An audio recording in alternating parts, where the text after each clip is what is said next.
এই দেখুন এই সেই হযরত লূত আলাইহিস সালামের স্ত্রী। দেখুন এখনো একদম পাহাড়ের সাইডে দেখুন কিনারায় কিভাবে দাঁড়িয়ে আছে। দেখুন আল্লাহর গজব কতটা কঠিন এটা শুধুমাত্র লূত আলাইহিস সালামের স্ত্রীকে দেখলেই বোঝা যায়। দেখুন এখন ওই অবস্থায় আছে, চাইলে ঝড় বাতাস কোনো কিছুতে এটা ভাঙে নাই। দেখুন একদম পাহাড়ের ঘিসাই, পাহাড়টা ঘেসে একদম তার নিচেই রাস্তা, কিন্তু এখনকার রাস্তা হয়েছে, কিন্তু ওই সময় রাস্তা ছিল না। দেখুন তার পাশে দেখুন ওগুলো দেখুন মাটির মূর্তি হয়ে গেছে।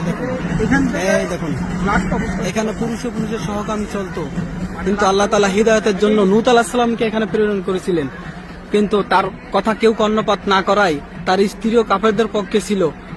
আল্লাহ বলেছিল নূহ আলাইহিস সালামকে, তুমি তোমার গোত্র নিয়ে চলে যাও এখান থেকে।